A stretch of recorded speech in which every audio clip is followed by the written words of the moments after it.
And welcome back to devlog number 13. I hope you all didn't mind the demo playthroughs I posted here. I know there's absolutely zero production value aside from me trying not to say bad words, but if you've ever watched someone play your game, you know just how invaluable it is. So I try to play what I can to help out my fellow devs because it'll help. Anyway, that's a long-winded way to say sorry, but I'm gonna keep doing it. Every 2 months, baby, live in fear. Also, you should check out Neat. It's really fun. Well, these 2 weeks I've been shaking off the old animation rust, along with playing demos and secretly working on the NPC hidden role game. I like animating, but even when I did it more regularly, I never was the fastest at it. I'd spend hours just working on a single walk cycle or something, and I still do, unfortunately, but I'm trying to fix that by practicing the good enough mentality. So, no better way to get back in the swing of things than struggling to remember how to add a keyframe in Blender. It took me longer than I'd like to admit, honestly, but I figured it out eventually. After that, I walked up a walk animation that took me an entire evening. Then I did it again,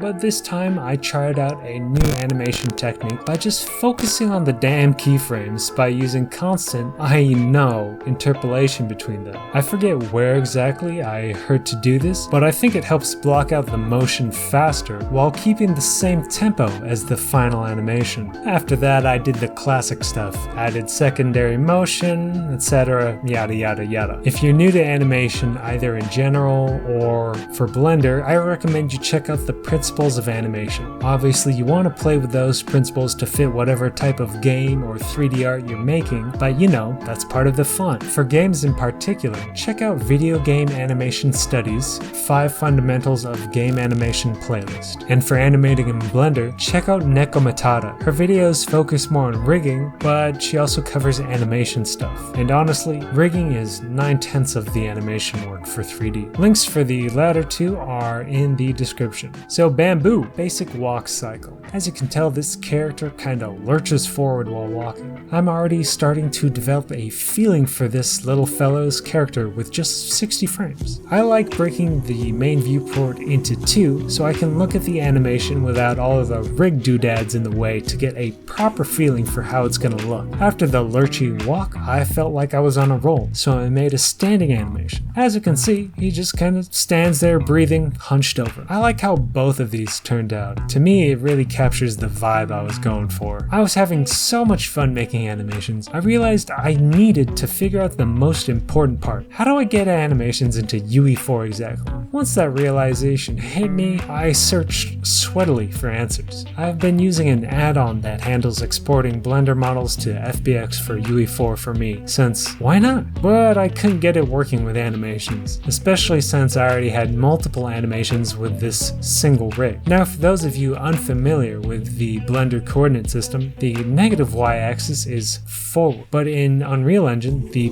positive x-axis is forward. Also, Unreal Engine uses centimeters, whereas Blender uses meters as their respective units. This makes exporting models a not always successful process, but I figured it out since this time I just had to. So here's the lowdown. When you're exporting to Blender, make sure you only export select. Then select all the meshes and rigs you want to export. As you can look at my wee wretch, its head and body are separate meshes, so this will work just fine for your models that are a bunch of meshes. Next, make sure you're only exporting armatures and meshes. I don't want lights or cameras or any of that nonsense. After that, I set it so that way negative y is forward and positive x is up, but this doesn't really seem to do anything, but I'm very superstitious when it comes to this whole export process, so I do it anyways. Next, under the armature tab, select the only deforming bones checkbox. This helps keep your armature in-game simple. Finally, make sure your bake animation checkbox is ticked, and under that tab, uncheck the NLA strips and all actions boxes. Apparently, the safest way is to export each animation separately in its own file. Now, in Unreal Engine, if this is the first time you're importing the model, make sure you have import mesh checked. But if this is a subsequent animation, you only need to import the skeletal mesh. This will import the animation for you. Next, unless this is an additive animation, under the import import settings, rotate the Z-axis by -90 degrees. This will make it so that way your model faces the positive X-axis. And look at that, we got an animation. But I hear you saying, didn't you know how to import animations already? After all, that giant heart you're so proud of is beating. And I'll tell you, I did not.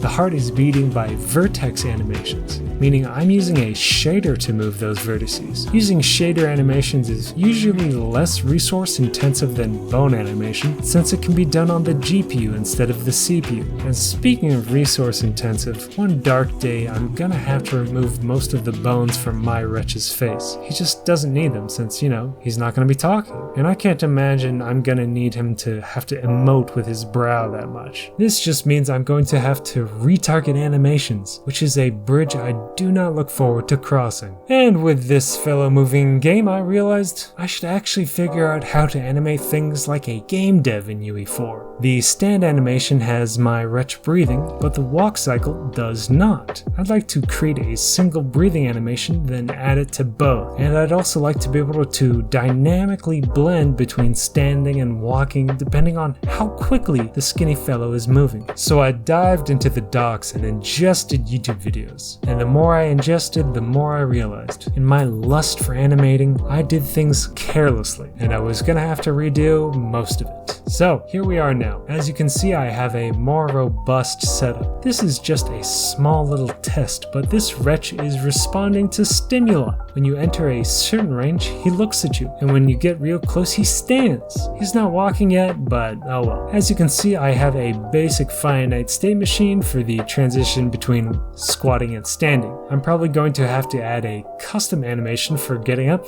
from the squat because those feet are going straight through the ground. But I have both breathing and looking as additive animations, so I got that going for me at least. I'm quite proud of the looking animation since each animation is just a single frame and I blend between them. Pretty simple trick, but I do have some complaints. I think I'll eventually have to make a custom Blender add-on for creating additive animations, since it's hard to tell what it'll look like since I have to use the A pose. Otherwise, they just don't work. So next time, I try making a Blender add-on to do just that. Once I succeed, I'll upload it to GitHub so y'all can use it as well. But don't expect much. It's just gonna be enough for me, but possibly not you, to use. I asked you guys last video, but I'm gonna repeat myself. There's a new demo day. Please play the demos and give feedback to the devs. This demo day received 80 entries, including one text editor. They're all free, and a good handful have web players. So if something catches your eye, give it a whirl. And that's it for this episode. I hope you all enjoyed it. I appreciate you setting aside time in your schedule to watch this video, and I hope you have a good day.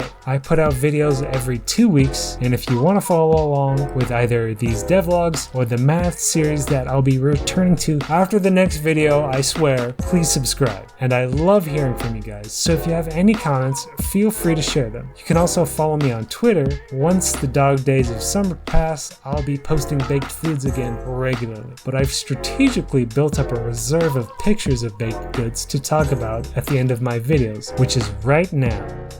So this is new. I took a photo while I was working on the dough, and if you can't tell, I don't blame you, but this is sourdough loaf. I usually make 2 loaves, and as you can tell, well, it's kind of hard to see in the picture, but you know, this is I've already got some bubbles forming on it because the yeast is just that active. And yeah, I mean, even just, you know, making the loaves it's pretty, once you get used to it, it's pretty fun. It's an enjoyable process. And there, I mean, you see my bench scraper. You absolutely need a bench scraper. And this is just about at the end of the process. It's not exactly like right at the tail end, right before I pop it in, like, you know, my proofing baskets. But it's pretty close to the end, and because you can tell it is pretty close because I already separated the dough into the 2 future loaves.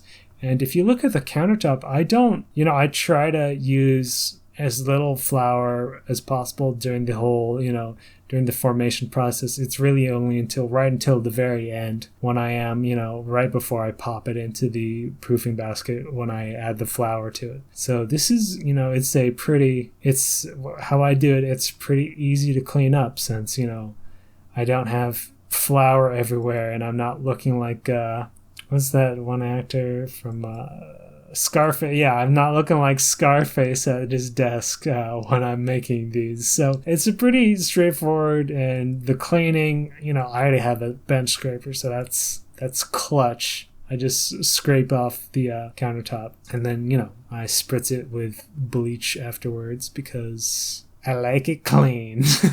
And but unfortunately, this is one of those days. We'll skip to the other picture. This is one of those times where I didn't really take photos. I only took a single photo, and this one, I think I gave away both of the loaves, but I only snapped a photo of the first loaf, unfortunately. But as you can tell, this is like the lighting.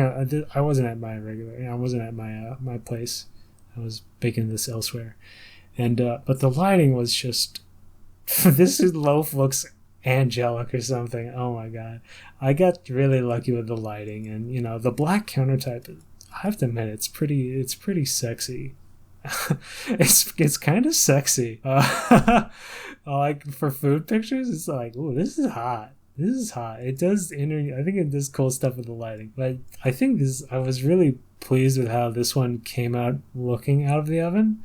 I didn't really get much of an ear, but like, it just looked good in this kitchen with this lighting. And, I got all these nice little splotches on it, but yeah, unfortunately, I didn't have a cross section.